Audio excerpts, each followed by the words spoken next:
അപ്പോൾ ഇന്ന് 1100 രൂപയ്ക്ക് പണിയെടുത്തു. സൈറ്റിലെത്തി ഫിറ്റ് ചെക്ക് ചെയ്ത് നേരെ മെഷീൻ എടുത്ത് സെറ്റ് ചെയ്തു. ഇന്നും കണ്ണട വാങ്ങാൻ മറന്നുകൊണ്ട് ഇൻസുലേഷൻ ടേപ്പ് വെച്ച് ഒട്ടിച്ച് ഞാൻ പണിക്കിറങ്ങി ഒരു സൈഡിൽ നിന്ന് വെട്ടി തുടങ്ങി. ഇവിടെയും കറക്റ്റായിട്ടൊരു വയർ പോകുന്നുണ്ട്. അപ്പോൾ ആ വയറിൽ തട്ടാതെ കറക്റ്റായിട്ട് വേണം വെട്ടാൻ. അപ്പോൾ ബ്ലേഡ് ആദ്യം വെച്ചു, പിന്നെ ബ്ലേഡ് മാറ്റിയിട്ട് ബ്ലേഡ് ഇട്ടിട്ടാണ് അടിച്ച്. പിന്നെ പണിയെടുത്തിട്ട് ക്ഷീണിച്ചിരിക്കുന്ന സമയത്ത് ഒരിക്കലും വെള്ളം കുടിക്കാൻ ആക്രാന്തം കാണിക്കരുത്, പണി കിട്ടും.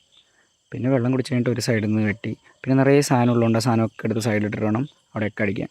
എനിക്ക് മറവി ഇത്തിരി നല്ലോണം കൂടുതല, അതുകൊണ്ട് ഇന്നും ഞാൻ മുഖം മറയ്ക്കാനുള്ള തോർത്തെടുക്കാൻ മറന്നു.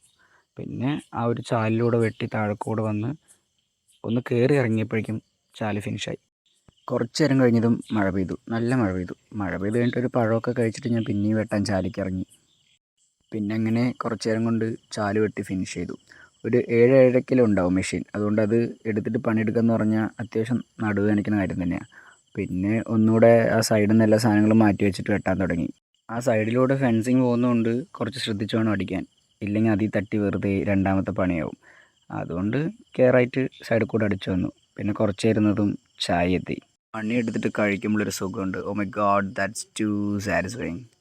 അത് കഴിഞ്ഞിട്ട് വെട്ടിയ സ്ഥലമൊക്കെ നോക്കി ട്രൈപോഡും മെഷീനും എടുത്തിട്ട് ഞാൻ വീട്ടിൽ കിടന്നു. വരുന്ന വഴി അമ്മേനെ കണ്ടിട്ടുണ്ടായിരുന്നു. അങ്ങനെ അമ്മേനെയും കൂട്ടി ഞാൻ വീട്ടിൽ പോയി.